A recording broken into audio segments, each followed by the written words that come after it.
അസ്സലാമു അലൈക്കും വറഹ്മത്തുള്ളാഹി വബറകാതുഹു.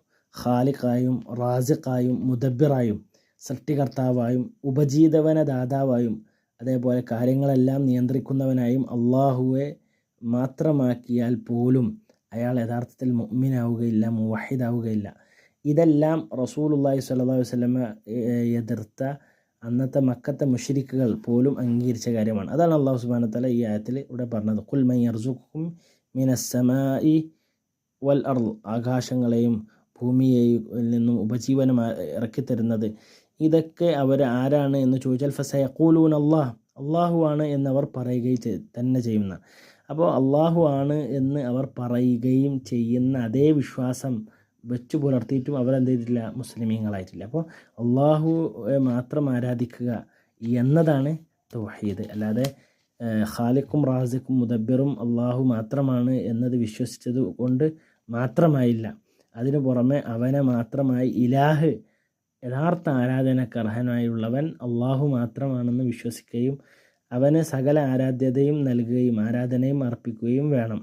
അതല്ലാതെ ആലിഹത്തിനെ സ്വീകരിക്കാൻ പാടില്ല. അപ്പോൾ ഇവർ പറയും ആലിഹത്തിനെ ഞങ്ങളും സ്വീകരിക്കുന്നില്ലല്ലോ എന്ന്. അലൽ ആലിഹത ഇലാഹൻ വാഹിദ, നിങ്ങളെല്ലാ ആരാധ്യന്മാരെയും കൂട്ടി ഒറ്റ ആരാധ്യനെ സ്വീകരിക്കുകയാണോ, അള്ളാഹുവിനെ മാത്രമാക്കുകയാണോ എന്നാണ് അവർ ചോദിച്ചത്. അപ്പോൾ ഞങ്ങൾ ആരാധ്യരാക്കിയിട്ടില്ലല്ലോ, ഞങ്ങൾ മുമ്പത്തെ തങ്ങളെ ബദരീങ്ങളെ എന്ന് വിളിക്കണല്ലേ ഉള്ളൂ എന്നൊക്കെയാണ് അവർ പറയാറുള്ളത്. ഒരിക്കലും അത് ശരിയല്ല. ആലിഹത്ത് എന്ന് പറഞ്ഞാൽ ആരാധിക്കപ്പെടുന്നത് എന്നാണ്. പ്രാർത്ഥന അവരോടാക്കിയാൽ എന്തായത് അത് അവരോടുള്ള ഇബാദത്താണ്. അദ്ദുആഉ ഹുവൽ ഇബാദ, പ്രാർത്ഥന അത് തന്നെയാണ് ഇബാദത്ത്. അപ്പോൾ ആരെങ്കിലും അള്ളാഹുവിന് പുറമെ അഭൗതികമായ നിലയിൽ മറ്റുള്ളൊരു ശക്തിയെ, വ്യക്തിയെ വിളിച്ചിട്ടുണ്ടെങ്കിൽ, സൃഷ്ടിയെ വിളിച്ചിട്ടുണ്ടെങ്കിൽ അത് അവരോടുള്ള ആരാധനയാണ്. അദ്ദുആഉ ഹുവൽ ഇബാദ, ആ വിളി തന്നെ ശിർക്കായ വിളിയാണ്. അള്ളാഹുവിന് പുറമെ അഭൗതികമായിട്ട് അവരെ സഹായിക്കും എന്ന വിശ്വാസവും കൊണ്ടാണ് വിളിക്കുന്നത്.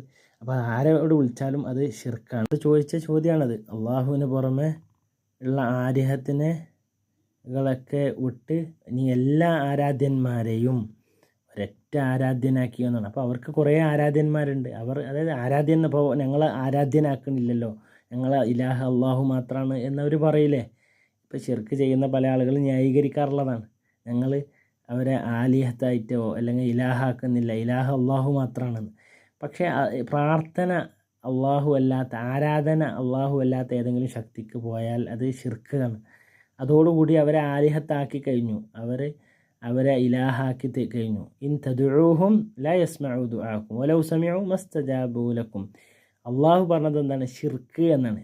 യൗമൽ ഖിയാമത്തി യക്ഫുറൂന ബിശിർക്കിക്കും. ദുആ അള്ളാഹു അല്ലാത്ത ഒരാൾക്ക് നൽകിയാൽ അത് ശിർക്കാണ്. അത്